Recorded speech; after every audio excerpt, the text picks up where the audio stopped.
And then I was like, oh, this is why I speak 5 languages, because I love people, not because I want to translate, not because I want to be in a desk. I just want to be around people and create experiences. Ladies and gentlemen, in today's episode, we have the privilege of introducing none other than Graham Arnold, an all-around fascinating and lovely human who just happens to also be general manager of Soho House, West Hollywood. With an impeccable career spanning many realms of hospitality, Graham's role in one of Los Angeles' most celebrated social and cultural institutions has given him unique insights into the worlds of luxury hospitality, community building, and the art of creating memorable experiences. Graham, it is such a pleasure to have you here. Wow. That was From so Hannah. robotic. It was better than me, so that's perfect. Can't wait to meet that guy. He sounds great. But yes, darling, thank you so much for being on today. We're so excited. First and foremost, can you just tell our listeners a little bit about yourself, where you're from? Wow. Okay, we're just going right in. Yeah. Native of Southern California, Love it. Orange County. Orange County, 949 area code, the real Orange County, if Where you're in Orange wondering. San Juan Capistrano, so very far south. I lived in Laguna for a couple of years. There it is. I started my career in Laguna at the Montage, Laguna Beach. Oh. One of the best hotels in the world. Still feel that way. But yeah, I grew up in Orange County. I moved around for about 10 years in my 20s. I was in Utah for college, Italy for a year, Malta for a little over a year, London for a couple of years, over to San Francisco, and then moved to LA and haven't looked back. I do speak 5 languages. We found this out the other day, and it's like just the most fascinating thing I ever. really can't wait to hear how you're finding out all this info on me. The dirt is deep. I've got my Yeah. sources. ChatGPT's got a lot on you. It does. So you do have a brilliant background in hospitality. Hospitality is my blood. I love it. What kind of was high levels of hospitality always kind of on your radar? Yeah, I didn't remember until I got into it, but I used to pretend to be a butler as a kid. Like, that was my dream job. I thought, like, a butler was the coolest thing. Like, better than Batman. I wanted to be Alfred. Were you watching The Nanny? Is that why? Yeah, the nanny was actually part of it. Walk us through the visualization of this as a kid. You being a butler, what did you do? I don't know. I just I thought it was so cool to be the guy who was getting all the things for the billionaire, the crazy person, or I wanted to work in luxury hotels and get to do all those fancy parties and put those things on and create them. And then after getting a postgraduate degree in Arabic and interviewing at the State Department and realizing I have no desire to translate for a living. Is that what you did? Yeah. Wow. I ended up getting a summer job at the Montage, and after I think 6 weeks, they were like, "Have you ever thought of a career in hotel management?" And I was like, "Huh." And then I was like, "Oh, this is why I speak 5 languages, because I love people, not because I want to translate, not because I want to be in a desk. I just want to be around people and create experiences and make connections." So fascinating, yeah. Well, so essentially, you lived your dream. Yeah, That's I did. amazing. And I love hospitality. I've never looked back. I've had amazing opportunities. I've traveled with it. My grandmother, I traveled so much in my 20s. She was so happy that I was a server, because she was like, it's a skill that you can take any country, no matter the language. You can work in a restaurant. You'll always have a job. Yeah. And then, just kept growing in restaurants. And then, it was always kind of this job that I had while studying. And then I was like, oh, this is the job I want to do. That's awesome. I love that crossover. That makes me so happy. And we were talking the other day, and I mean, this is just factual truth in my opinion.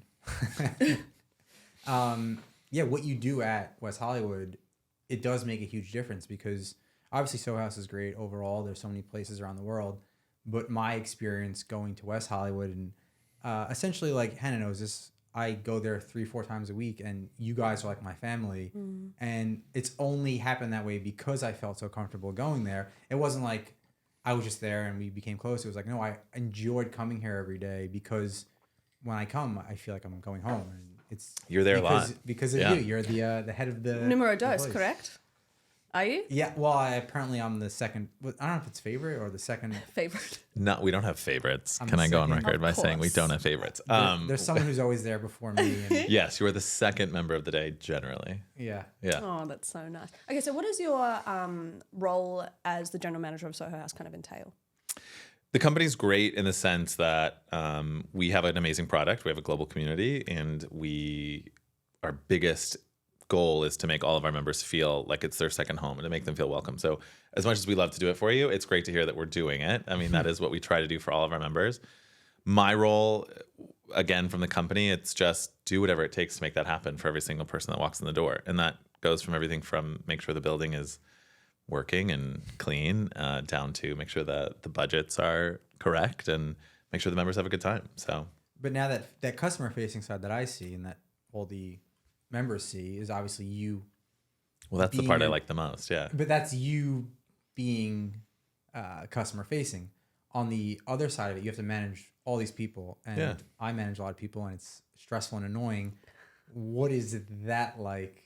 Like, is it as jovial as the house, Yeah, or no. is it different? It's obviously different. It's work, right? But I always say the members are some of the best people I've ever met, and the staff that we have are honestly some of the best people I've ever worked with. They all care. They all want to be there. It's a good job. I mean, we treat them well. There's benefits. You know, it's somewhere they want to be. It's also really fun. We throw parties and no one's uptight, and it's not like it's not a Michelin restaurant, which I worked at, but it's just like, let's have fun. Let's make people feel good. And so we try to make sure that the staff and the employees get to feel that as much as the members. But you also don't like your benefits. I don't like my benefits. No. So we went to Club Monaco, and I really like what Club Monaco has, and I've been wearing Club Monaco. Yes, to the I remember house. it. Put me on blast right now. And I was talking to Graham, and I was like, "Oh, what are you wearing? It's really nice." And he's like, "It's Club Monaco. We have this Soho House discount, but Club Monaco sucks." I never was said like, that. I was like, "Wow." Absolutely never. I was Why are like- you just throwing him under the I fucking also bus never right said now? that. Because That's lies. Fake news. I Absolute said fake news. most of what I wear is not Club Monaco. you don't But like Club Monaco. we get- and I love Club Listen, Monaco. listen. Can I just I mediate wear here? Club. I'm like, I feel I'm like not if he wearing had a choice between having a fucking Gucci discount or a Club I Monaco guess discount, that. he would be having that. Don't be It's not to say there's homophobic, nothing- Joe. Don't be homophobic. Stop it. There's nothing wrong with Club Monaco, but like, is it the place that you would actively like seek out to have a discount at? Probably not. But It's I not a would. discount. It's not a Yeah, but that's discount. you, bro. We give all of the all that like salaried employees X number of dollars to like shop there so that they like look professional. And it is like, I think more of a front. I'm very grateful for it. My God, it's free clothes.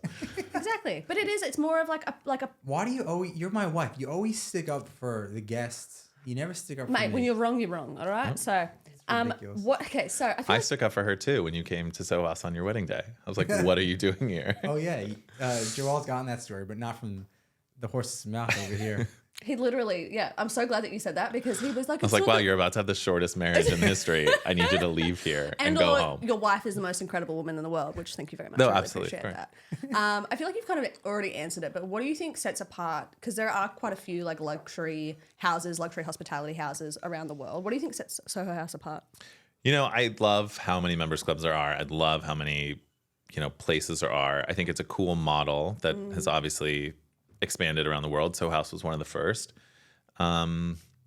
I think for us, just having the global reach that we do, I mean, there's a lot of houses. I think there's 5 members clubs within a mile of Soho House West Hollywood. A lot of our members are members there as well. I think for the most part, we do a good job of diversifying what we offer. But the difference is you have 40 plus locations to go to around the world with Soho House. And because of that, we're also able to, keep prices reasonable and keep the membership fees, reasonable. And I think it's just our commitment to the creative culture, which gives us a niche, and then the global reach of everywhere that we have. Yeah, I had no idea the creative endeavors that Soho House kind of funds and backs or has kind of going on. It was really fascinating. First of all, it was like the film festival that you guys are hosting, which we just recently found out about. But then all of the events, the jazz nights, the trivia nights, I feel like it's very wide spanning, and it really. Oh there's yeah, something when you for guys stood everybody. me up last week, you ended up showing up for the jazz night. That Scheduling conflicts, not you, my fucking obviously. Oh no, choice. we know, Well, I we didn't know think who that did I that. had to inform the Soho House employees of their upcoming summits, but I guess when you're very Ouch. We still haven't gotten all the info on that, but it sounds like it's gonna be great. You're an idiot, mate. You're an idiot. Yeah, we tried to one day the members club that's right around the corner where those fellas wear the spiffy outfits at the front. We thought it was just a rooftop bar, so we walked in. We're like, "Can we go have a drink?" And they're like, "Are you members?" And we're like, "Members of what?" Yeah, And it was just very confusing. yeah. Well, that's it's beautiful why, there. Yeah, but that's why I like Soho House because the global reach is amazing, but also the daily diversity, not in the events, but the way the house shifts from hour to hour. Like, Oh yeah, in the morning, it's the coolest place to work. Like you see, like everyone's working, having their meetings, so cool. By like 3 o'clock, 5 o'clock, like turns into a happy hour, and then by like 10, 11, it's like a club, and yeah. We run very different businesses throughout the day. and I love it because Yeah. and also like before I was a member, I guess I wasn't cool, and I'm not cool still. I don't know how. I I'm think a you're member. cool, you're Joe. right. But- You're cool. You'd always like Google oh, where's the place where all the cool people hang out, or like, you know, you didn't want to like take a shot and just go to a random spot to work or go have a drink, but knowing that all these people are vetted in this industry that's really cool, and to just go there and hang out with them is really nice. Yeah, I mean, I feel lucky. I've worked at new places, I've opened places, and to be able to come into something that's been around and, you know, I confidently can say it's part of LA culture, so West Hollywood. 1000%. It's great. It's like a huge honor to get to run that and be part of it. Even like the different houses, and even the different houses here in Los Angeles, let alone like the rest of the country, you both spoke on the fact that it was like home, it's like a second home for members, and it truly does feel that way. And I think that evolving schedule throughout the day kind of like plays to that as well. Like nobody's home is always one kind of thread, and just to be able to go in there at different times of the day and know that you can get what you need done. You can meet so many incredible, interesting human beings, and not only that, but just like truly enjoy every experience that you have there. That is what we're trying to do. You do a good job at it, Thank darling. you. You're welcome. Okay, so working in such a dynamic and vibrant environment, what have been some of your like most memorable moments or experiences at Soho House? You know, what's great is, you know, I'm going to take this from a queer perspective. This is when I got hired, someone said to me, they were like, oh yeah, when you were interviewing, I wasn't sure if you were gay or not. And I was like, well, you know, why would you? And they mentioned another employee, and they're like, well, could you ever imagine that you wouldn't know that they were gay? And I was like, well, no, I guess. And I said, wow, it's really interesting. This might be the first company I've ever worked for that it is so come exactly as you are. There's no professionalism required. There's no masks needed. There's no, if you have a certain style, if you have a certain flair, if you have an opinion, like come with that turned up to 10 at all points and all times. Never mute any of that. And it's really fascinating to see how much better we are as a company, as a staff, just to be able to say like, you don't have to like turn that down, like be you, like just go wild. I mean, there's so many business models around the world that you can like that sit there and say like, if you give your employees freedom and whichever way it may be, like time off or the ability to be able to be yourself front facing, the level of productivity and the level of community that it builds is just astronomical compared to those that try to put you into a box and go, well, these are the sets of rules that you need to go and abide by, rather than just kind of like making it much better. Especially like just with the uniform. If you have a job that you have to wear a uniform every day, it stresses you out because you're like, oh, I know this uniform's coming on. I know work's coming. If you have the freedom to wear Club Monaco, you have a nice day there. It's going to come back up a few times, isn't it? You're just going to really rip him about that. Just because you like Club Monaco. I wear Club Monaco all the time. I love it. As the fashion we person lose in our this sponsorship. Group, Some random person hears that. Like, as a person that's fashion, Club Monaco is great. Has its merits. Is it where I would shop exclusively if I was a male? Okay, No. but you know what I'm going to do? What, babe? Because I'm a good human. What? I'm going to facilitate the Gucci Soho House. You should fucking do that. I got connections in both. He does indeed. not mad about that at all. Just so we I'm going know. to work on that. You really should. I feel like that would be a great partnership all around. So in a world with digital connection often taking precedence, how do you see the role of physical spaces like Soho House fostering meaningful human connections and networking? Yeah, it's something. I mean, we were just talking about this as a company. There was a moment where we were like, oh, we should be digital. We should like really create these like digital connections and have these forums and, you know, create content. And it lasted about a year before we were like, what are we doing? Like, we're so good at what it is we do, which is people with people in person, creating spaces to allow them to come be who they want to be, to network, to have fun, to have drink, to work, to make terrible choices at 2 a.m. I mean, whatever it is, like, it's like you can come do those things. And it's all about the actual, you know, in-person moment. I struggle with our whole world's dependence on our phone. Me too.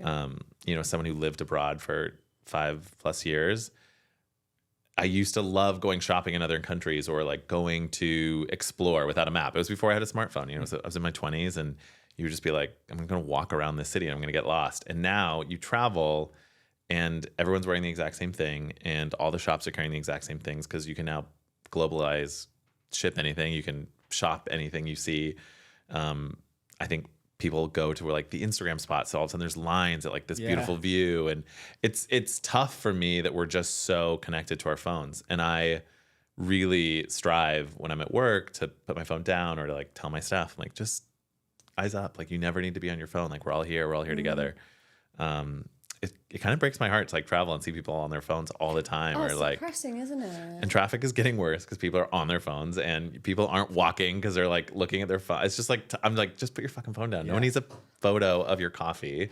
I need you to move out of the way so I can get my coffee. But to your point, in terms of like, you know, people are traveling and they're going and they're going to these like popular, these Instagrammable spots that they've seen through other people, and they're just replicating things that have happened in the past. Whereas like if you just open your fucking eyes and chucked your phone down for a second, the things that you could see and the things that you could experience. Amazing. And I feel like you really do feel that at Soho House. I don't think, I mean, granted, you have like a no phone kind of rule Yeah, we're like, almost just in don't place. take a picture, chill out, like just enjoy Don't where take a you're picture, at. don't be on the phone, like don't be sitting on a phone call, kind of like being obnoxious to everybody around you. Yeah. It's like this sense of, again, you're home, but also at the same time, stepping out of that like digital landscape that we're so consumed with for such a long time. That's what I love about it. As you know, and sometimes you don't like it, but I'm the most social person in the world, and I talk to everybody. You do. And I think 2 weeks, it was 2 weeks into being at Soho House, I think Emily sat me down and she was like, it was like the membership committee or something. She's like, you want to be in the membership committee? I was like, oh, what's that? She's like, well, Soho House wants people to talk to other people more because no one talks to each other and you talk to everybody. And I was like, oh, I love that.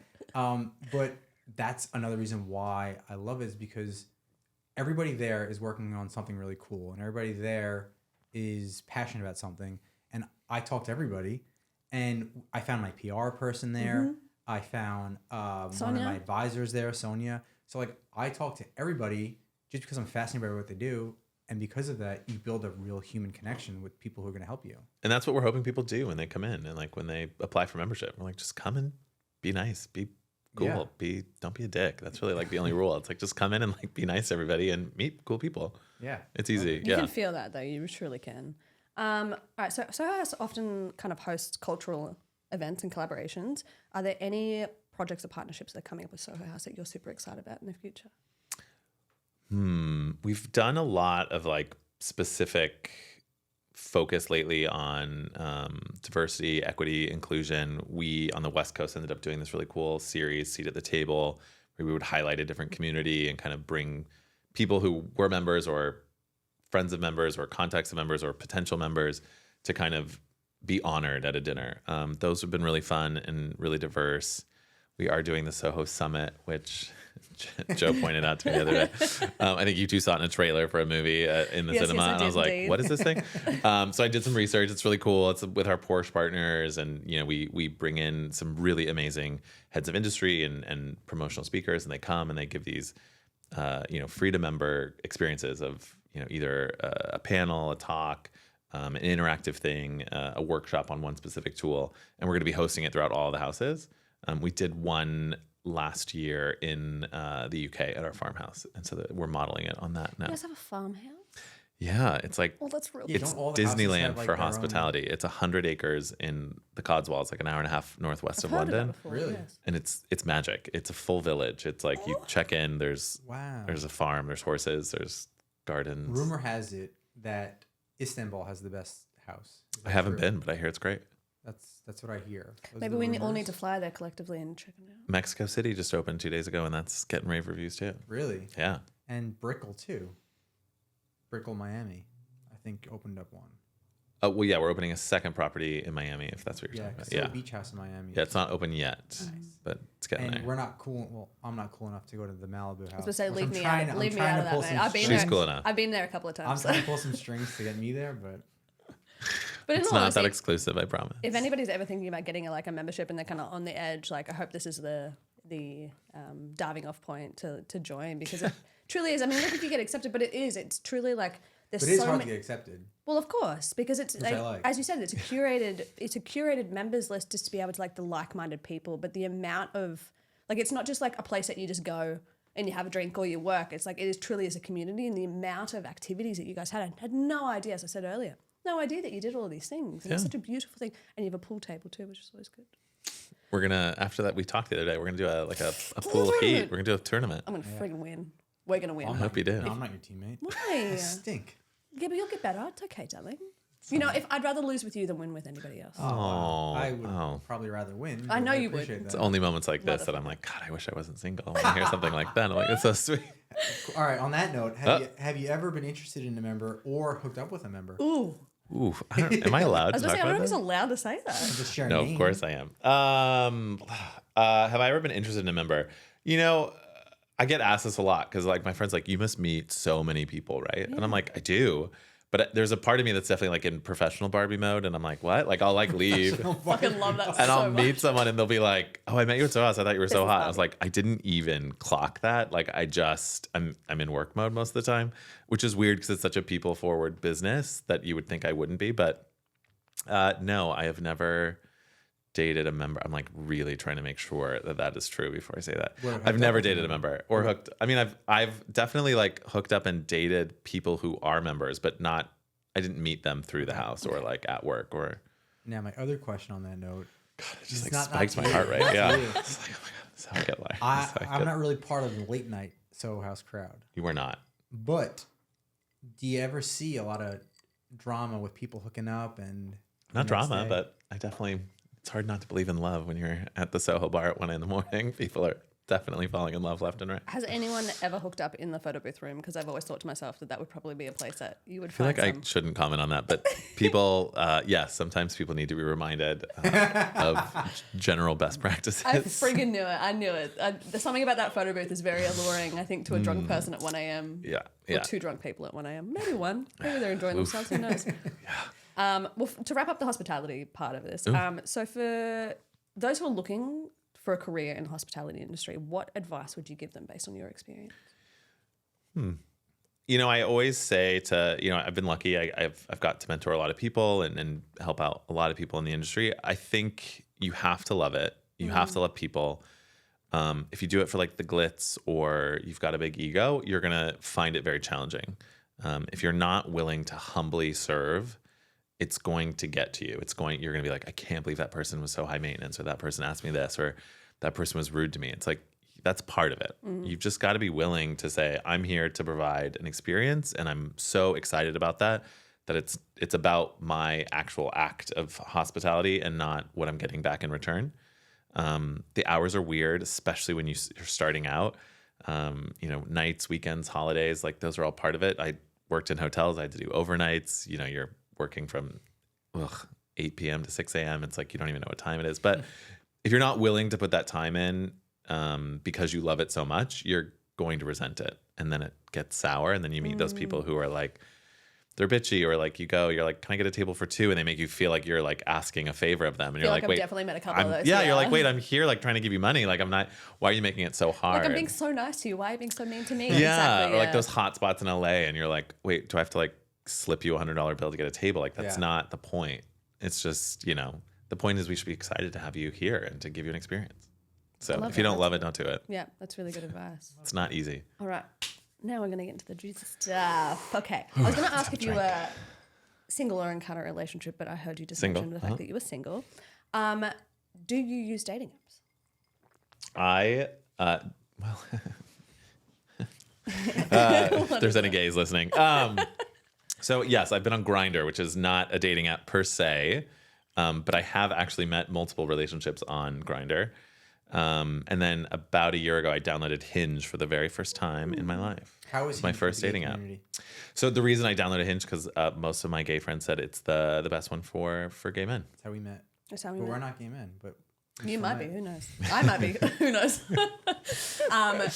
Yeah, There's room for everybody. There you go. It's fluid, baby. Sexuality is Yeah. fluid. there you go. So out of those two, like, are you kind of stepping more into the Hinge realm of life now rather than the Grindr? Are you still on both apps?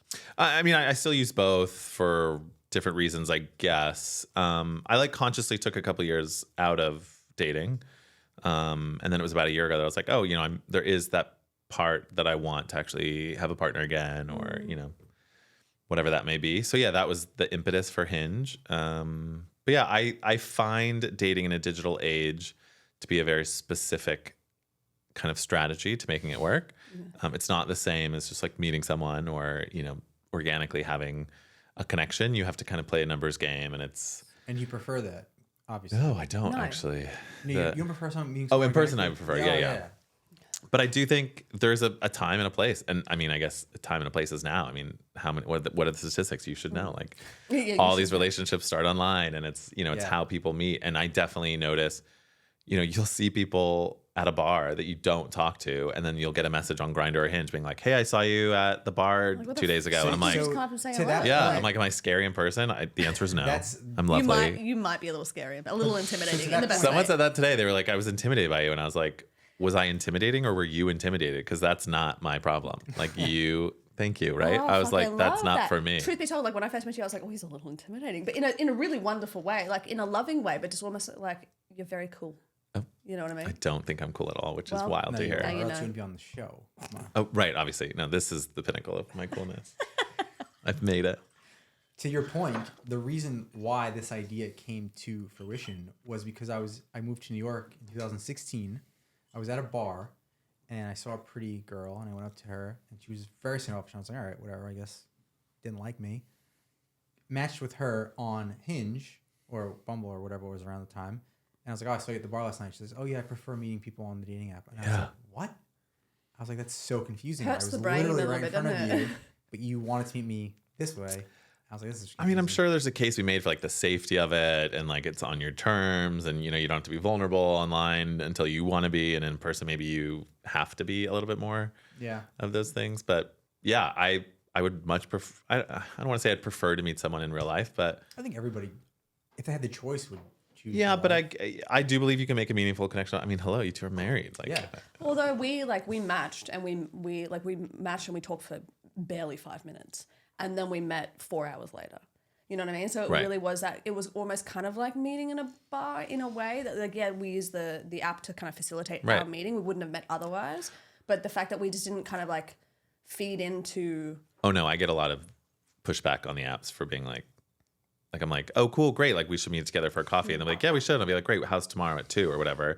What's your schedule for the next 48 hours? And then you don't get a message back, and I'm like, okay, cool, like that's also fine. That you're not my person. I'm gonna tell you right Yeah. now. Yeah, but to like your point earlier, it's like I just feel like dating requires a bit of vulnerability, regardless of whichever way you're going about it through the apps in person. Like you have to be a bit vulnerable if you're putting yourself out there and trying to. I mean, only if you want it to work. Do you That's want so it to true. work though? Yeah, of course. So you don't want to be single? I love being single. I actually have this conversation often with friends.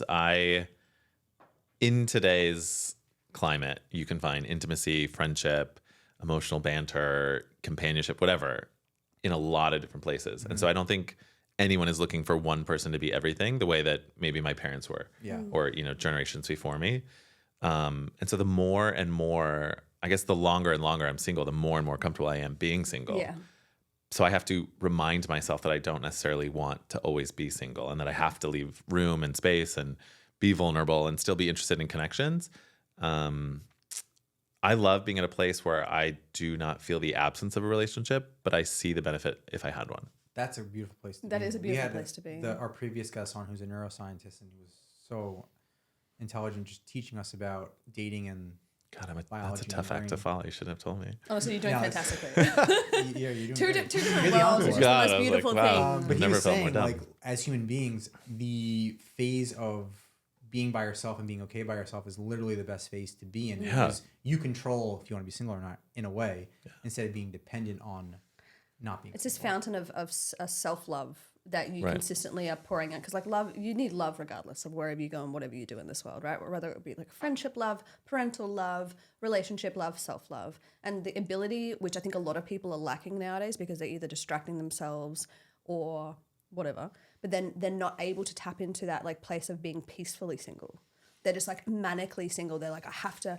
This first date that I'm going to go on has to go right. So that like he was Yeah, talking about checklists. And you're like, and oof, these checklists and these it's expectations exhausting. that we place on these people. But also at the same time, I've written about this before. Be like, mate, who are you to have this like giant checklist of things that you think are the things that you actually need in your life? Like the person that you fall in love with, and I say this to Joe, and I've said this many times, never in my fucking wildest dreams did I think my husband would go to Soho House on our wedding day.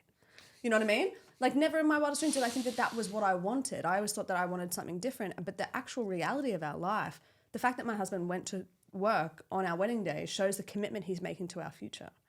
But you see that a lot in today's world with, I mean, I hate to generalize LA, but, you know, big cities, LA, New York, you see these guys who are like, oh, I want a supermodel Oh yeah. wife. And it's like, dude, you're like out of shape. You don't have a job. Why would she want to be with you? And What then you is have like yeah? this woman who's like, I want a billionaire husband. It's like, but you don't work and don't want kids and Yeah. What is he What going are to pay you for what are your you life? what are you contributing to this situation? Or this rhetoric of like, I want my husband to be tall, dark, and handsome. Like, sweetheart, how many fucking tall, dark, and handsome men out there Do you are available think? and or not gay? Like, come at me, talk to me about it. Yeah, I think the other side of that coin is also deal breakers. Like when every time someone's like, "Well, what are your deal breakers?" I'm like, I don't like to speak in absolutes, I like love that. professionally or personally. I am the most anti-red flag guy in the world. I'm like, no, there's no such thing as red flag. You just, obviously there's things that bother Well, I mean, you. look, I'd prefer if you like didn't do math, like recreationally. Like that's Really gonna be not like right up my that's alley. a hard lifestyle change, right? Like it's very, I don't know how we're gonna mesh, you know. I really deal hope you with can it. come to like Sunday dinner with me and my like second family, but you know, I just don't know that that's good. But at the same time, it's like, but when people are like, "Oh, I could never date a fill in the blank," I'm like, God, how limiting. Or, you know, I have a history of dating men that are much shorter than I am, and I've been challenged by that by my friends who are like, "Well, that guy's tall," and I'm like, "Oh, but he's tall," and I'm like, "Oh, I shouldn't just Do like you want to be count someone taller or out." shorter? It's not that I want to be taller. I just historically have dated men that are shorter than I am. I was the same. But you're I tall, though. historically dated.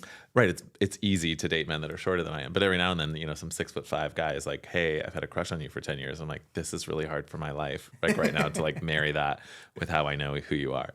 But you know, I try not to make absolute statements in any part of my life. I just think they reinforce something that maybe you said comically once, or you like had as a defense one time, and then all of a sudden it starts to become true because you're saying it over and over to yourself. Yeah. And then you just kind of put yourself in a corner, and you're like, well, that's kind of limiting. And this meth guey, when he's not on meth, could be like the What most is he amazing like? Could person be in the world. great. And you just carve out that couple Yeah. hours in the day where it's like. So I'm not he's saying doing no to meth. math. I'm just saying Maybe probably not the easiest. Wouldn't it be high on my list of priorities? Mm-hmm.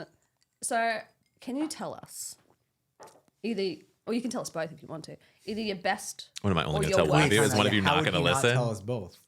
What do you mean? Oh, both things. I also things. heard it the way Oh, you did. Both of us. I was like, do You want me to said, leave? don't tell us both. And I was like, right, Joe, close your ears. I'm only talking to Hannah now. Shut up, you.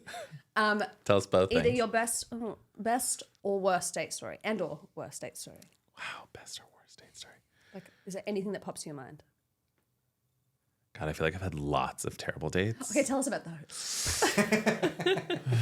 No, now I'm like on the spot trying to. I'm like, well, I don't want to like put anybody No, on you the don't have to spot. put names or anything like that. No names, of course. Best and worst dates. I would say like something that happens a lot in LA is people reintroduce themselves to you, and you're like, you know, so like even before the date, they're like, you know, you're at a bar and they're like, "Hey, I'm Joe," and I'm like, "Yeah, Joe, we've met 17 fucking times, and I swear to God, if you say to me one more time the next time I see you what your name is, I'm just gonna shove this drink right down your throat." So those are always like the weird moments where it's sometimes hard in LA, and I don't think it's a gay community thing. I think it's just a community thing where everyone is so afraid of vulnerability or giving up power that they stop to look outside themselves. Worst date story.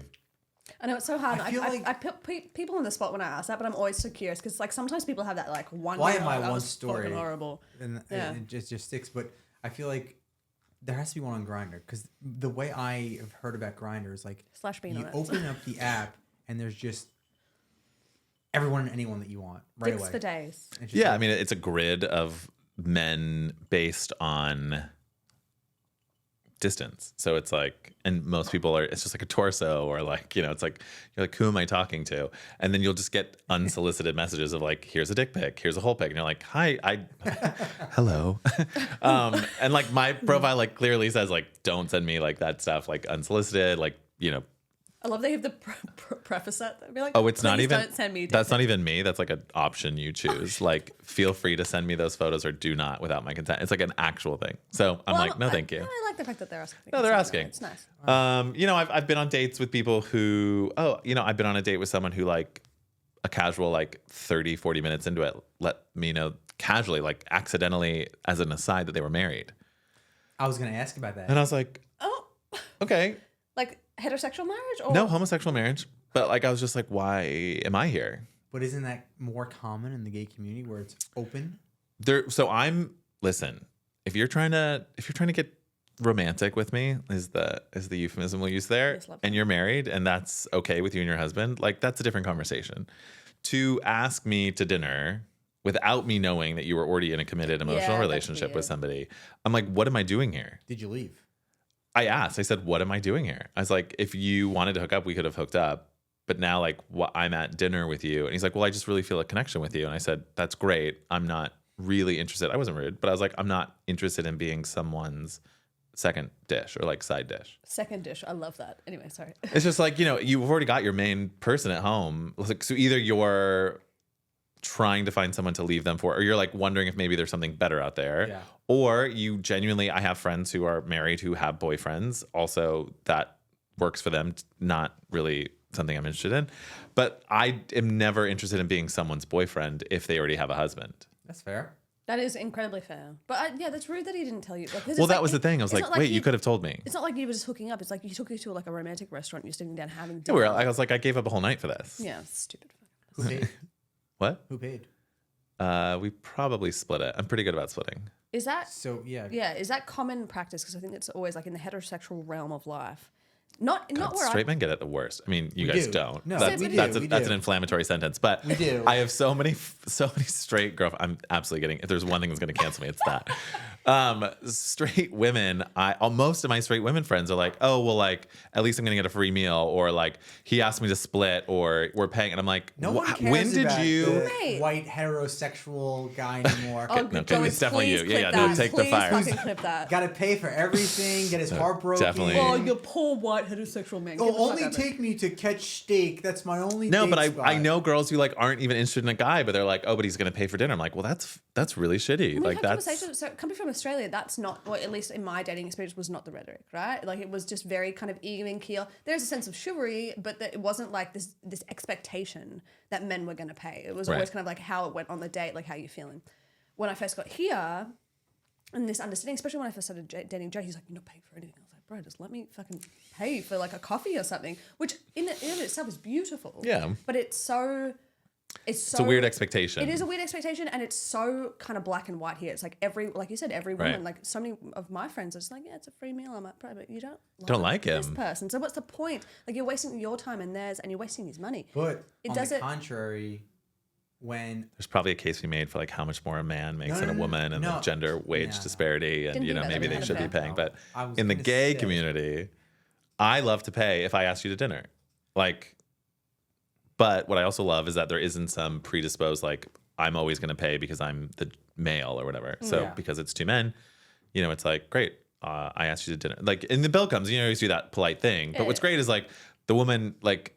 A lot of my girlfriends will be like they'll pretend to like reach for it. I love that. She loves the reach. You That's gotta, a big thing for I'm me. all about the reach if you actually intend to do something with it. If you have no intention of actually paying for it, do not reach I for don't it. like this. I don't like a Oh yeah, let me. like. Oh, I did want to you see get a it? full, Thank you like, so much. yeah, Right. I want to see a full grab of the purse. So Yeah. There's one. But Yeah. when a guy like and we like go for it, I'm like, no, listen, I asked you to dinner. I'm picking it up. And if I like them, I'll always end it up with you get the next one. I like that. I like whoever initiated the date pays. Especially the I- beginning. But then yeah. you get to a point where it's like, no, we should be splitting it. Yeah. I wouldn't do that. But from my female friends and from hearing her friends' experiences, if a guy did split with a girl and the girl was into him, I think they get really upset or turned off. It's almost like a I know, it's translate. weird. It is. No, I'd be turned off if a guy asked me to drinks and then asked to split it. But even if her friend or she asked me to a first date, and then we split it, I think it's more it's- because of. I think splitting a bill on a first, second, like third day intro dates shows a lack of interest. Yes, exactly. It's almost like like untold. I don't words want to of being owe like, you I don't anything wanna owe you because anything. I'm I not don't going to wanna do see this you again. Right. yeah. But Jake. also, even if I wasn't interested, Just so you know, if we ever go on a date and I split the bill with you, we're not having a second date. See, there you go, Joe. but if I wasn't interested, I would still pay to make that woman feel like I valued her time. I'd be like, hey, Which like, is very I value that gentlemanly of you. time. I'm gonna pay, even though Which is great. nothing's gonna happen here. I feel like the quote unquote gay rule should be across the board. I feel like it's whoever asked you out on a date. 50 Cent But that actually would never hilariously work. said That it would once in never an interview. work. But it's just about unwiring this like. Well, but then it completely kind of eliminates all of these women who are just going out for a fucking free meal. You know what I mean? Like it's just like this understanding that like whoever asked who out on a date, like if I walked up to you and be like, we're going out Friday night, and you went, okay, then I would fully expect to pay for that. But then again, I come from Australia, it's different, what have you. What would you say is like the best one-liner to pick you up? Like if someone to walk up to you and say, One-liners even work. sometimes they do. Sometimes they're fucking horrible. I know this is going to be controversial. I think the best one-liner is hello. No, I think that's G'day. amazing. I think that's G'day. good. G'day. No, I fully, like, the first time I heard the phrase love bombing, I was like, oof, there's a fine line between showing genuine interest and what now is categorized as love bombing. Now, I understand. I have seen friends be love bombed. For me, showing genuine interest is super, super, super important. Like eye contact and fucking. Well, yeah. Also, like, do you find me attractive? Like, tell me. Yeah. Do you, like, is there something you find sexy about me? Tell me, like, compliment me or show me. Or, and a lot of my recent dating experiences have ended because I'm just like not getting enough back. And I'm super complimentary. I'm super vocal about how I feel or how I want. And it's not because I'm forcing intimacy, but if we've hung out 2 or 3 times and I think you're great, I'm going to tell you you're great. I'm not like trying to like be cool or play coy. I'm also not telling you that I want you to move in, but I'm going to be like, I'm expressing my feelings. hey, you're sexy as fuck. Yeah, like I'm excited to be with you. Like, it's great.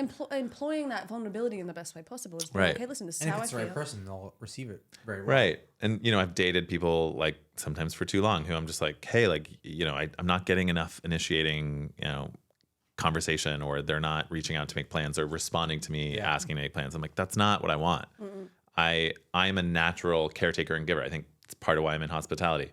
So I'm going to always do that. And a relationship that ended a few years ago, a lot of my friends were like, you don't get the same back that you give.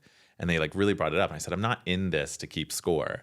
But then it did end up getting to a tipping point. I was like, yeah, I've given like so much and I'm getting so little back that I was like, this probably isn't good for me anymore. No longevity to it. Yeah. Absolutely. Well, Does your success intimidate people though? I don't think so. No? I will say this is the first time this job has been the first time that I feel that some people have reached out to me now because of what I do instead of an interest in me. And it's a new something I have to be wary of, which I don't like. Me and another employee, we joke that like we're never more popular than we are during June because it's Pride Month and we throw so many Pride parties that like every homosexual in a 20-mile radius is like, hey, how's it going? How are you doing? And you're like, nope, I can't. I'll talk to you in July. That's my other question. In West Hollywood, are there 2 worlds in the gay community? The Santa Monica crowd? Is the Santa Monica gays? Versus an alternative all 7 gays. of them. The Santa Monica, like West Side gays, or like the ones Like who are from on. Rocco's? No. Oh, you're talking West about Santa Side Monica gays. Boulevard. Like literally on that 3-block strip. Because I have really close gay friends who don't hang out there. Most who I of have my a friends conversation don't go with. to the bars. Yeah. And then I have like met people who hang out at those bars. And I'm like, well, you're a lot. Yeah, I think when I moved to LA 13, 14 years ago, like the bars were really popular.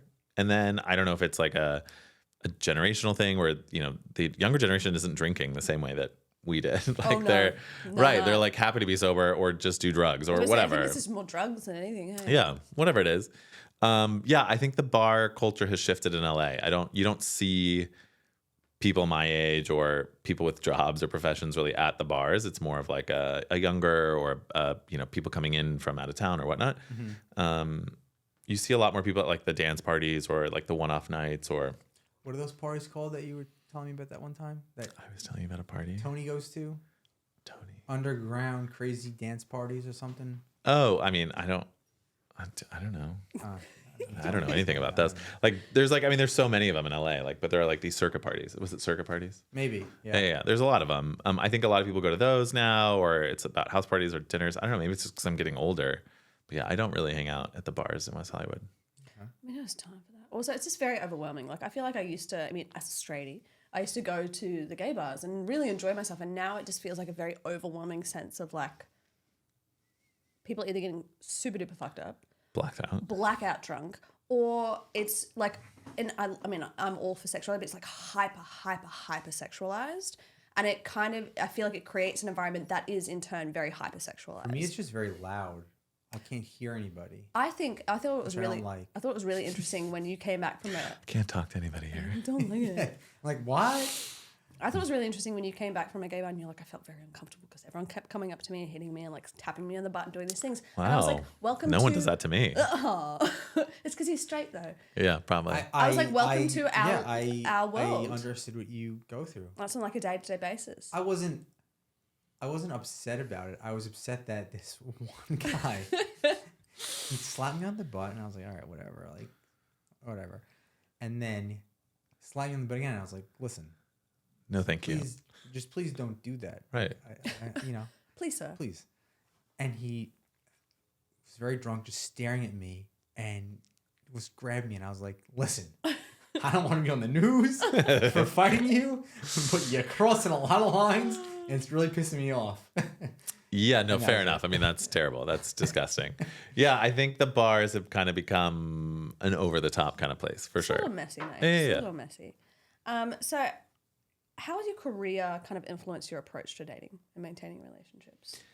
I need to, like, my partner, whoever they are, wherever they are. I mean, I really want them to find exactly. Can you see them? I don't see them. I want them to have a career, not a job. And for me, it's not about income. I've dated men with a lot more money than I make. I've dated men who, are starting out and have less money. I don't really care about that.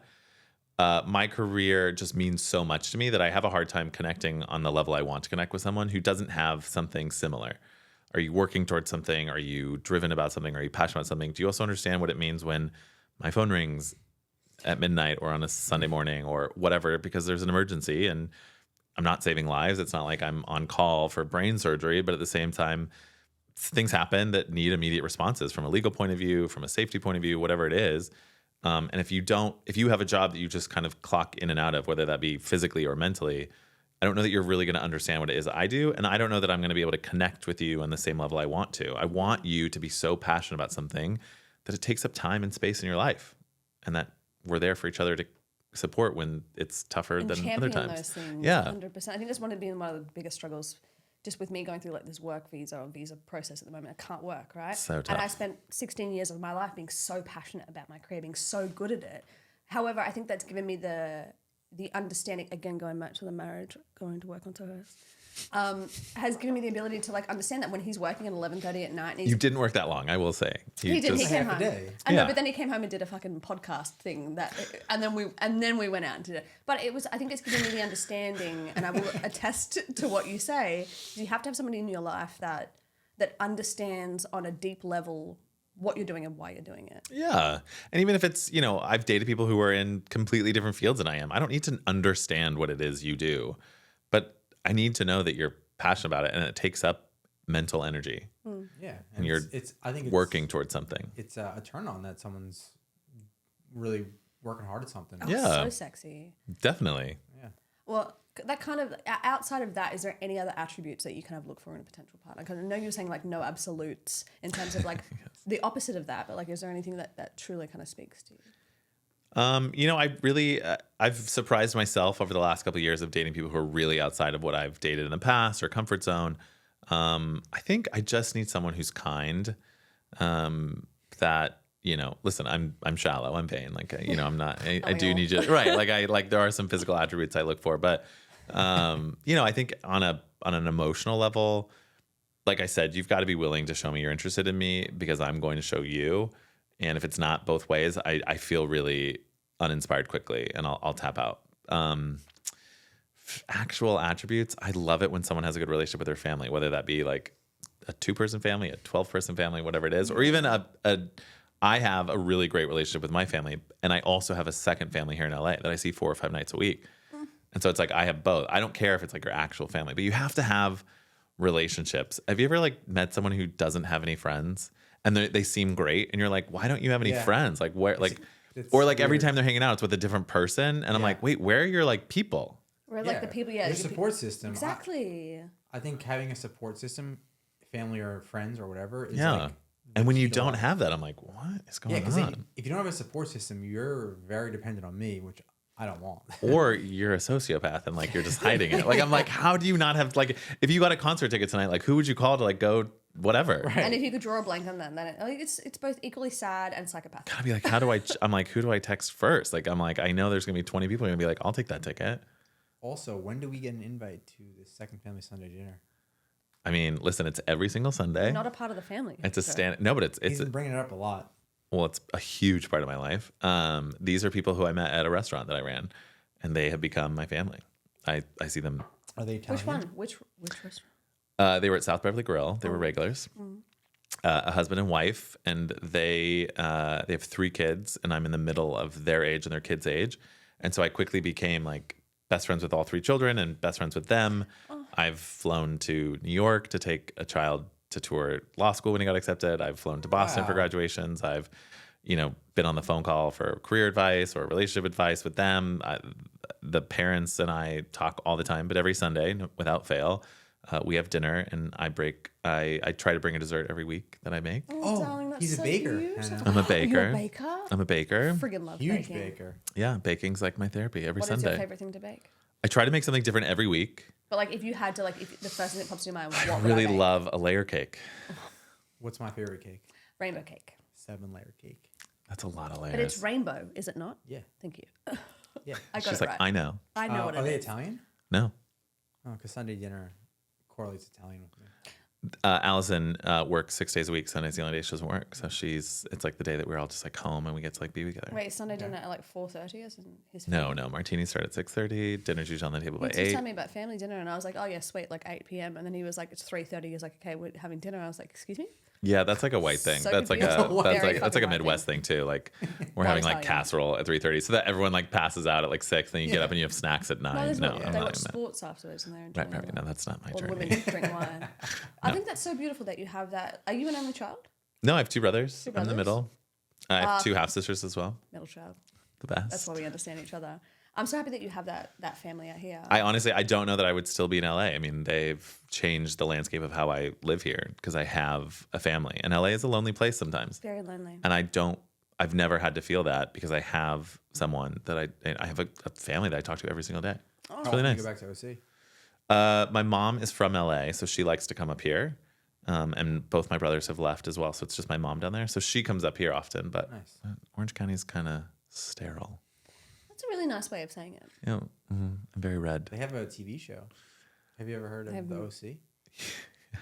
I was living Don't in you just sometimes wanna living slap in him? Italy when an Italian was like, "Oh, you're from l'OC," and I was like, "Yeah, have you heard of l'OC?" I was like, "What?"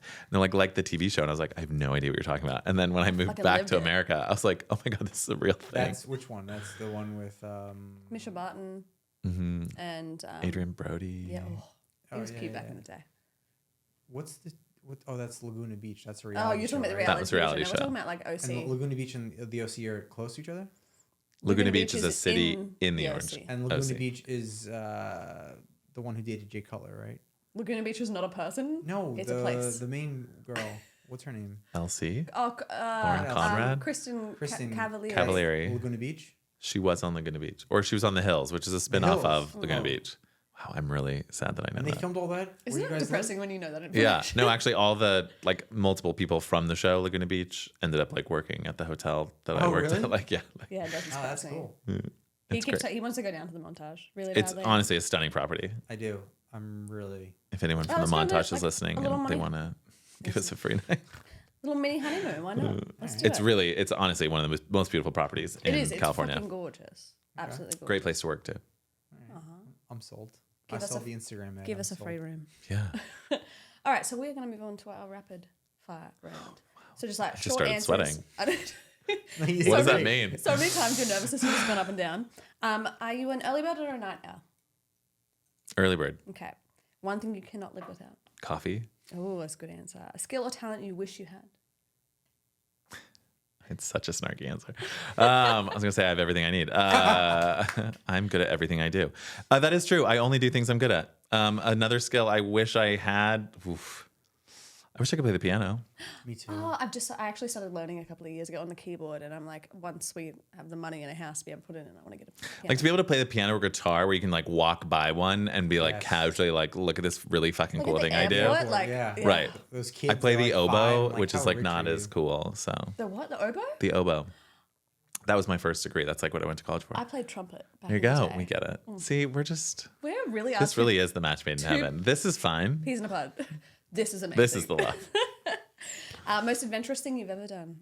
God, I don't feel like that's appropriate. What if my mom hears this?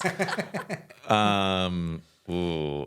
PG version. Yeah, I was like PG version. I broke into a professional football stadium after they closed and like ran around and like laid on the 50-yard line. Which Did stadium? you do it naked? No, I didn't do it naked. Which stadium? And how did you get in? I like hopped over a fence. Like 3 of us like lifted. Oh my God, it was a whole thing. Which stadium? USC, like down the Trojan field. Really? Yeah, it was great. That sounds amazing. That sounds like a night to remember. Favorite hobby or pastime outside of work? Baking, I guess. I'm now going to demand the fact that you bake us something. No, I already have. Or I bake do all the something for time. you, you bake something for me, we exchange. I'm happy to do it for free, but great. That's even better. Something pumpkin cake or pumpkin pie, maybe? Is that what you're looking for? I need my fall. Oh, you're a basic white girl. He really, truly is Taylor in Swift, so many just- ways. Yeah, Just honestly. Give a question before you leave, but I'm not allowed to can talk ask that about that if after a it's so related. Dream dinner party guest, living or deceased. I feel like I should be like profound. I won't be. Dream dinner guest, I know it's living or deceased. Who would you want to bake for if you could bake for anybody? Oh no, that's terrifying. I actually had this woman at Soho House. She was lovely and she was like so fun and she was like chatting and like being so cool. And like she was there with another friend and we were like chatting and she was like talking about this relationship she was in. She's like, oh, we do these dinner parties. You have to come. You have to come. And she kept being like, oh yeah, like Dominique will cook, Dominique will cook, Dominique will cook. And I just like finally stopped her. I was like, you're not talking about like Dominique Crenn, are you? Like she was the first female chef to win a Michelin. Okay, yeah. I was like, she's like, yeah. She's like, just my ex-girlfriend. And I almost lost my mind because I was like, I'm no longer coming to, because she was like, bring a cake. We had a whole menu planned. We had like a date picked. I was like, I'm not coming. There's no way I'm cooking or like providing food for this woman. Like I Oh was my like, God, you should have. And then can you imagine she turns around and she's like, this is the best fucking apple crisp no, I've I ever couldn't eaten do in it. my I couldn't do entire it. life. Who would I want to have dinner with? I mean, I think Obama would be really cool to like just rapid fire some questions at. I agree. Be like, Also, he tell just me seems what you like want. Such a sweet man. Like, Yeah. He seems like a I like how he's so composed. compassionate and He's like composed. so cool. Yeah, I also Jonathan Zakhar Perez, the actor who was just in Red, White, and Royal Blue. I'd like to have dinner with him. I'm Haven't just seen gonna say, missing out. Do you just want to have dinner with him? Or? He wants to dessert with him. I'll bake for him any day. But favorite way to unwind after a busy day? Tequila Cosmo. Wait, Cosmopolitan with tequila? Yeah. I don't even know this existed. This sounds incredible. All right, we're gonna go out one day. How's Okay, that? great. I'm gonna bake you through. Did you go to Soho House? That's what I do when I go to my friend's house on the way home from work. I like walk in, I make Allison a gin martini, and I make myself a tequila Cosmo. I didn't even know you could have tequila in that. See, learn something new every day. What's your go-to comfort food? I'm so like typical gay. I like look at food with shame. Like the body dysmorphia is real. I'm a model. It's fine. Yeah, I was That's like, it. what's my comfort food? Probably pasta. I like Italy was like the first place I ever lived that wasn't home, and I like was the first place I had to cook for myself. So most of what I learned how to cook, like most of my recipes that I make, are Italian. I'm sure We they're should take delicious. Graham to Gucci. Gucci or Pace? Have you been to Pace? No, I think Of course, Gucci. Gucci's great too. Oh no, we should go to Oh, you've been Gucci. to Gucci already? Of course. Oh yeah. course, Forget darling. like he's What do I do? creme de la creme over here. All right, 3 more questions. If you could have any superpower, what would it be?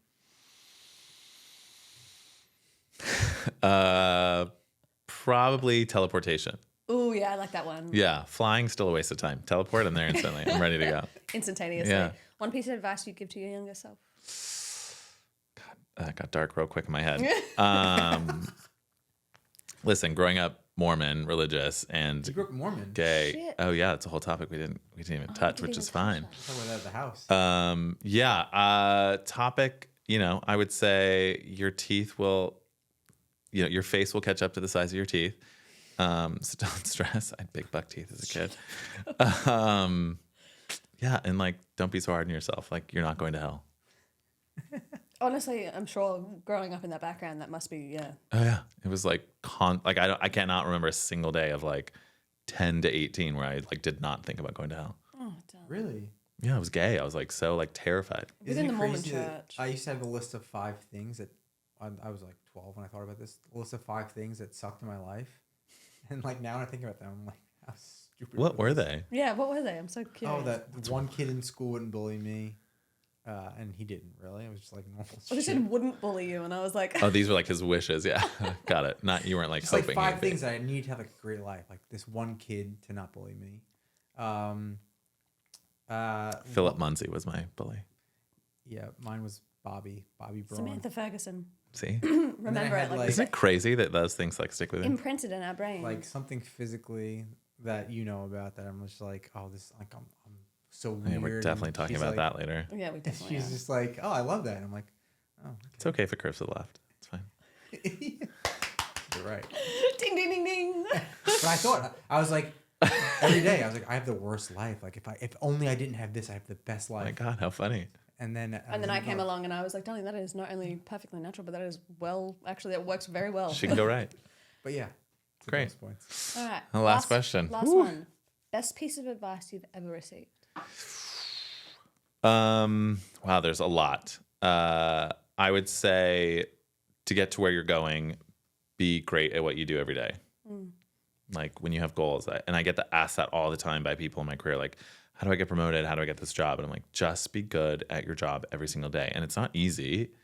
But you know, there's no like, I don't know, I think people, especially, I don't want to like sound like a millennial hater, but like the new generation is so ready to like do one thing well and then be like, okay, great, I did that one thing. So now do I get the next thing? And you're like, well, there has to be consistency. There has to be a pattern. There has to be learning and development and growth. And it's not a flat stair system. It's a path. Yeah, I love that because I think a lot of people get intimidated by where they should be in life.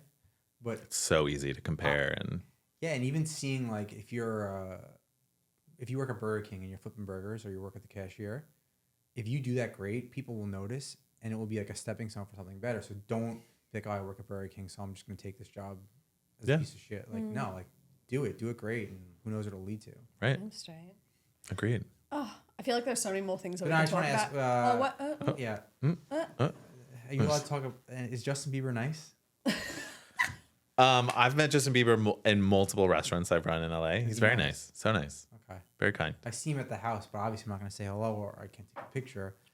But I just wanted to make sure. Never he's take a nice. picture, but No, I've said it before. I think like 95% of the people who come through the doors of Soho House are the nicest people I've met in my whole life. Except for the other celebrity we talked about the other day. I have no idea what you're talking about, Joe. Yeah, right. But yeah, I mean, it's true. Like even some of like, you know, some of the most famous, quote unquote, or most powerful, influential, they're the nicest people in the world. It's really refreshing sometimes to like be surrounded by so many, you know, LA movers and shakers and then be like, wow, you're so kind. And you say thank you and you ask for things politely and It's a you're beautiful a nice thing. person. And yeah, they're so high in stature, but still keep that it's great. human element. I had to a really them. bad moment with Biebs at the house. God, I'm really sorry about that. Yeah, because like I was trying to play it cool, but he's so cool, and he Can you tell that he got. I off know. the I was like, this is a elevator. really weird He got fandom. off the Loves it. elevator, and he was right in front of me. I was getting on, he was getting off, and I went Biebs, and he went. Yeah, that's kind And I of a was like, weird oh, thing to why did shout I at somebody. Thank you. Do that. My God, what a weird thing to I just shout. said, go up and say good day. Like just be like, hello, I really like your music. Just want to say thank you. And just Yeah. walk away. Biebs. Yeah, That's a weird one because the that best. makes you look like a fan, like a 13-year-old, Yeah, like like a tween 13-year-old. fangirl who's about to jump him. I know. I You know what it thought reminds we were me? like making progress. Like the in a fandom friendship, of One and it just Direction. got It's kind of like halted. that. He's like, Oh my God. Yeah. handle it. Hyperventilating. Yeah. Please don't lose your membership over tackling don't do that, Joe. Justin Bieber. because he will get you kicked out very quickly. This is like one of the only rules we have. Like, don't bother anybody else. Well, thanks, Graham. Oh my God, This thank was- you. This was so wonderful. Where I feel can like people find This was you? fun. yes. Where can people find you? Oh, at Soho House. Oh, you mean No, like people social can't find media? you, so I was to remember. Oof. Prepare to be underwhelmed, but it's Instagram Abram. I post exactly twice a year. So Yeah, well, Instagram Abram, how'd you get that? That's pretty good. oh, it's Graham, like my name, Graham. Instagram Abram, which is my middle name. oh, I like that a lot. Wow. Yeah, No, it's been Instagram Abram. such a pleasure having you on today. And Oh my God, it's I feel been like fun. we've become closer friends, which I'm really happy about. That's really the whole reason I'm here. That's what I forget. And I'll probably see you tomorrow. Bright and early, but not first. Not for Thank you, Graham. Thank you.